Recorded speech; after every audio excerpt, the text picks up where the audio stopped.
welcome to FaceTime with Nicole Jocleen. I am Nicole Jocleen, and today we have two queens from Miss Black Royal International. Thank you guys for coming. Thank you so much for having us. So, I want to start off with you guys introduce yourself and kind of explain your duties in your position. Okay, so I am the Ms. Black Royal International Queen 2025-2026.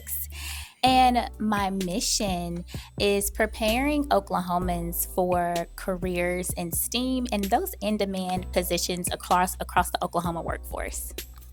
Okay. And I'm Ballard, your Miss Black Royal International. And my role here in the organization, my platform is titled Let's Talk About It. It's a multimedia campaign dedicated to spreading accurate health information.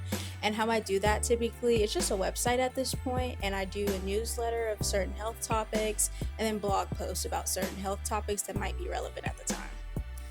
Okay, so when you're trying to be in this position, do you get to come up with your own platform? How does that work? Are you running with your platform already in mind? Absolutely. So you do get to come up with your platform. And what helps me decide is the areas that I'm strong in. What kind of spearheaded my platform was I was a university recruiter. So I was huge in personal development and connecting people with their purpose. And I just have a natural gift of doing that and helping people find their purpose, sharpening their skill sets. And I'm taking my corporate and cultivating my community now. Okay. And yeah, to be a queen, you absolutely need a platform. You have to have a cause. You have to have some type of purpose. Why else would you be a queen if you're just here being pretty? So, All right. So if you can, give me a little bit of background on Miss Black Royal International. So Miss Black Royal International, it is an exciting new space for women of color across the globe. We have seven different divisions, aging from 5 to 50. So if you're interested in philanthropy, leadership, and service, those are the things that we really hone in on and really developing our community. And yes, we are an international pageant dedicated to impacting and motivating Black women globally. Yeah. So with this pageant and just your experience as being a queen, how has it shaped your perspective of life or just you as a woman? A lot. It's helped me grow. Pageantry in itself, I feel like it's a really great, I won't say it's a task, but a job that a woman can do that makes her a better woman. It's made me more confident. It's made me more powerful as a woman. It's made me enjoy certain things that like women should do, aka makeup. I used to not be very good at that, but now I don't think I'm amazing at it, but I'm better at it. And just that in general, the whole experience, it's really amazing. I love pageants, so sorry. So for me, pageantry was something that I was involved in as a child. And then I fiddled with it a little bit in college, held some titles, but then I got disconnected. But literally, I was recruited by one of my beautiful pageant queen sisters I guess she noticed a spark in me and she introduced me to pageantry. She said, you should get back into it. And so when I got back into pageantry, I competed on a national level and I came in first runner up. Then competed on a state level and actually, won that pageant. And that's when I noticed that I'm really good I can do this. pageantry. And it aligned with the things that I'm interested in. I'm interested in glam, but I also definitely have to be involved in something that cultivates community. And it was just a combination of everything that I'm interested in and my gifts all in one place. So it's definitely validated some things within me. It has really strengthened me to be a resilient woman and fight for my purpose and my destiny. And I'm here today representing as Ms. Black Royal International. Now, you saying that reminded me of my pageant days. And I only had one pageant day. It wasn't a long time. Right. But I remember, as a child doing it, and I still remember how I felt doing it. And even now when I go to pageants, I'm immediately invested in everybody who's running. I'm like, oh, that was good. I'm like, oh no, like it's like all this like emotions. But I think most people, they concentrate on what it is leading up to the win. But do you think people understand what happens after that? You know what? Leading up to the win, and you want to go ahead and answer? I know I've been talking for a little bit. You go ahead. So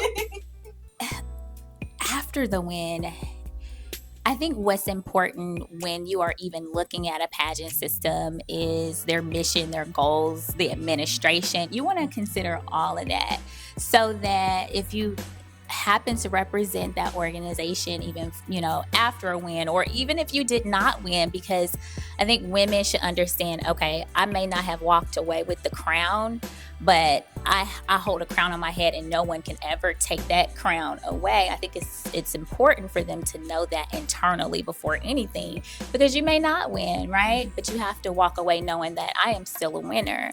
And then if you decide to represent that organization, just making sure that, their principles and their values, those that are supporting you, are in alignment with yours, because anything that's off alignment it can produce some friction, because no one's perfect. We know that this is a competitive space, right?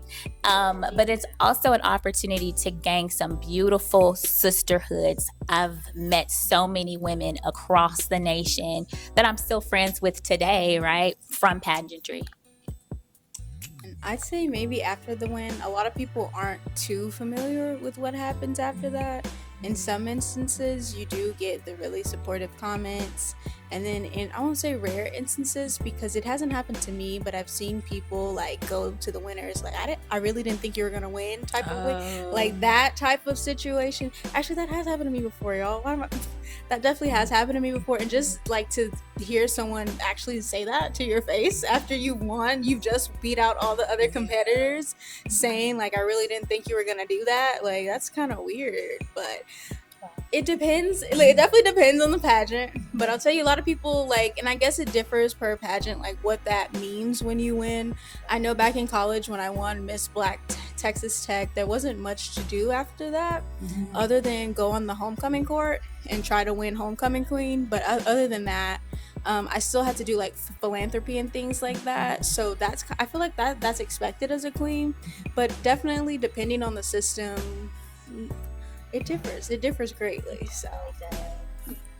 So when girls and women that want to do this, what do you think that like something that may be stopping them is like, oh, I'm not pretty enough, or I don't have the body for it, or the hair, like what are like those things that are stopping women from chasing this? What do you say to that?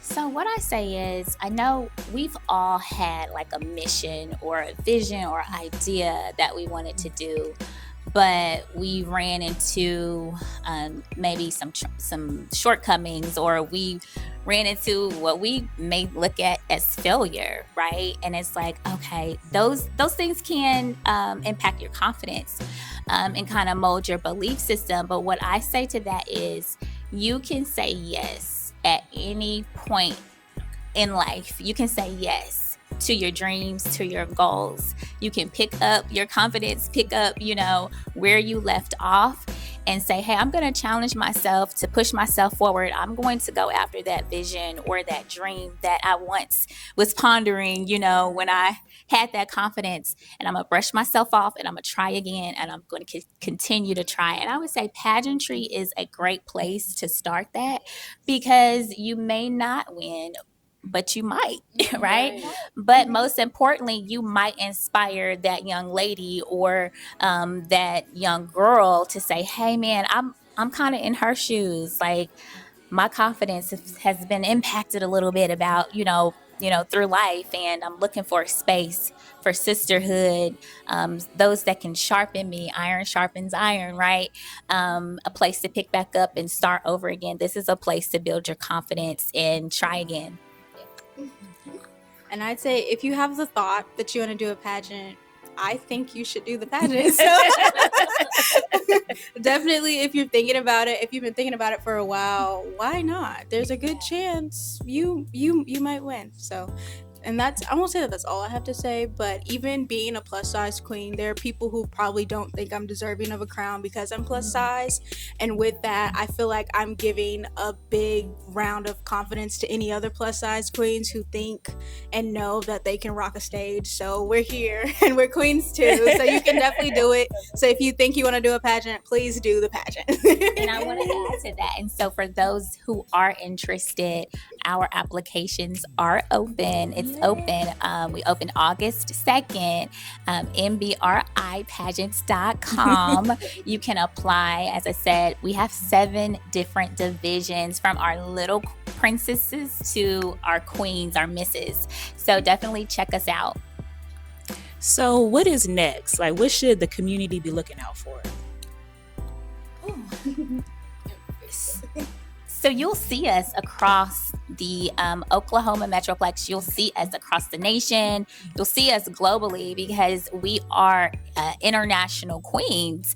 And so since applications are open, we are the legacy queens, but we're looking for queens across the nation. And we're looking for those who are interested in, philanthropy, leadership, and service, and expect to see us making impact within our community across our young girls.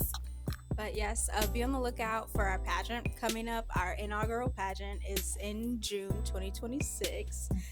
More information will become available about that as it does. But if you are interested in our pageant and competing, mbripageants.com. I'll repeat, mbripageants.com.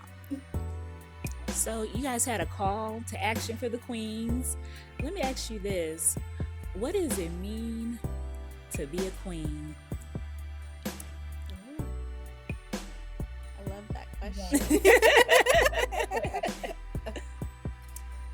To me, it means that you're confident and you know who you are and you don't need any validation from anybody else. To me, that's truly a queen, and that's the kind of queen that we want. So if you're interested, I think you already know where to apply. So that is a loaded question for me. So fun fact, I am actually an ordained minister. Okay. Did not know that I would be in that space, but went to Urban Leadership Academy under the leadership of Bishop Alinda Jackson. Shout out to the secret place. And so I'll reference my favorite scripture, Matthew 6:33, seek ye first the kingdom of God, and all you do will be added unto you. And so really using that as my anthem, I know that where my footsteps walk, I want the radiance of God to shine through me. So as a queen, I feel like it starts there. I ask that God remove the outer appearance, remove what I believe my motives are, because sometimes it's not, always 100. I just want to align with what God has for me, how he wants me to walk in his purpose, and everything else after that align. And I could speak from experience, walking out of his alignment and, doing things that I feel are going to fulfill, the things that I would like to do. He's taught me, no, I want to position you where that it is my glory and my glory only that is elevating you. And so seeking his face and I believe, walking in alignment, that is my true ministry, being a queen on and off stage. And I think it's very beautiful that you would say that, because I think sometimes we think, if like with you being an ordained minister, that's it. Like you just stay in that lane, not realizing we need God's representation in every lane. So that's awesome that you're able to step out and be in both of those lanes representing God. Thank you. Yes. So is there anything else you guys want to add before we go? Well, I'll add this. I wanted to, Nicole Jocleen, I wanted to mention, how we first met. Yes. How we met. And that's how I knew, things would be good. I met you at the Black the National Black Cowboy Rodeo Gala. And you had interviewed me, and I met you through Lynn Jackson. She said, I already sent your information. I already sent your information to her. She wants to meet with you. But I appreciate you, and I appreciate the connection that, we had made that evening. And just congratulations to everything that you're doing. That was the first time that I interviewed queens. Oh, wow. Yeah. And I have one more thing. Okay. We are looking for an inaugural Legacy Teen Queen. That will be ages 13 to 19. If you're interested in that position in particular, mbripageants.com. I'll repeat it one more time. You can find our information at mbripageants.com. Thank you, guys. Okay. And then she had me cracking up. She's silly. She had me cracking up.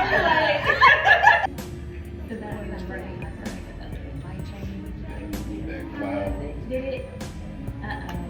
I thought the earth was rotating. I was like, darn it, here it goes, doing this job.